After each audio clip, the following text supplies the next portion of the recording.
നവകേരള യാത്രയുടെ മറവിൽ സർക്കാർ നടത്തിയത് വൻ അഴിമതിയെന്നും പ്രതിഷേധിച്ച കോൺഗ്രസ് പ്രവർത്തകരെ മർദ്ദിച്ച പോലീസ് ഉദ്യോഗസ്ഥർക്ക് ഗുഡ് സർവീസ് എൻട്രി നൽകാനുള്ള നീക്കം അപലപനീയമെന്നും പ്രതിപക്ഷ നേതാവ് വി ഡി സതീശൻ.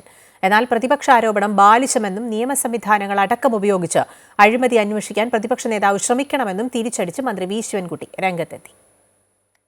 നവകേരള യാത്ര വൻ വിജയമെന്ന് സർക്കാർ അവകാശപ്പെടുമ്പോഴാണ് യാത്രയ്ക്കെതിരെ അഴിമതി ആരോപണവുമായി പ്രതിപക്ഷം രംഗത്തു വരുന്നത്. നികുതി വെട്ടിപ്പ് തടയേണ്ട ഉദ്യോഗസ്ഥരെ കൊണ്ടാണ് യാത്രയ്ക്കായി പണം പിരിപ്പിച്ചത്. കോടിക്കണക്കിന് രൂപയുടെ അഴിമതിയാണ് ഇതിലൂടെ നടന്നതെന്നും പ്രതിപക്ഷ നേതാവ് വി ഡി സതീശൻ ആരോപിച്ചു. വ്യാപകമായി അഡീഷണൽ കമ്മീഷണർ ഇന്റലിജൻസ് GSTയുടെ ആൾക്കാരുത് പൈസ പിരിക്കാനുള്ള ചുമതല. നികുതി വെട്ടിപ്പ് തടയേണ്ട ഉദ്യോഗസ്ഥനെ കൊണ്ട് ക്വാറികളിൽ നിന്നും ജുവലറികളിൽ നിന്നും നികുതി വെട്ടിപ്പ് നടത്തുന്ന ആളുകളിൽ നിന്നും ഒക്കെ വ്യാപകമായി പണം പിരിച്ചിട്ട് സംസ്ഥാനത്തിൻ്റെ താല്പര്യങ്ങളാണ്, നികുതി വെട്ടിപ്പ് തടയേണ്ട സംസ്ഥാനത്തിൻ്റെ താല്പര്യങ്ങളാണ് ഹനിച്ചത്. അത് അഴിമതിയാണ്.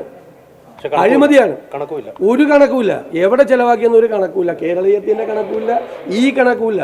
മുഖ്യമന്ത്രിക്കെതിരെ പ്രതിഷേധിച്ച കോൺഗ്രസ് പ്രവർത്തകരെ മർദ്ദിച്ച പോലീസ് ഉദ്യോഗസ്ഥർക്ക് ഗുഡ് സർവീസ് എൻട്രി നൽകാനുള്ള നീക്കം അപലപനീയമാണെന്നും പ്രതിപക്ഷ നേതാവ് പറഞ്ഞു. യൂത്ത് കോൺഗ്രസ് പ്രവർത്തകരെയും KSU പ്രവർത്തകരെയും തല്ലിച്ചതച്ച പോലീസ് ഉദ്യോഗസ്ഥന്മാർക്ക് ഗുഡ് സർവീസ് എൻട്രി കൊടുക്കാനുള്ള തീരുമാനം കേരളത്തിൻ്റെ രാഷ്ട്രീയ ചരിത്രത്തിൽ ഒരു മുഖ്യമന്ത്രി പ്രതിപക്ഷ സമരത്തോട് നടത്തിയ ഏറ്റവും വലിയ പരിഹാസമാണ്. ഇത് കേരളത്തിലെ ജനങ്ങളുടെ സാമാന്യ യുക്തിയെ ചോദ്യം ചെയ്യുന്ന ഒന്നാണ്.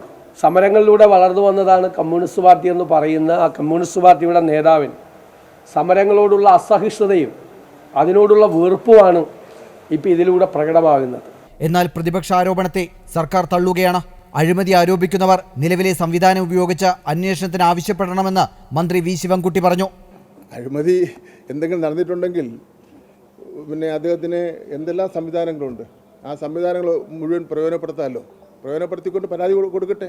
മുഖ്യമന്ത്രിക്കെതിരെ മോശം പരാമർശം നടത്തുന്ന K. സുധാകരൻ നൽകേണ്ട ചികിത്സ മറ്റൊന്നാണെന്നും അതിനുള്ള സൗകര്യം തിരുവനന്തപുരത്ത് തന്നെയുണ്ടെന്നും ശിവൻകുട്ടി പരിഹസിച്ചു. അമൃത ന്യൂസ്, കോഴിക്കോട്.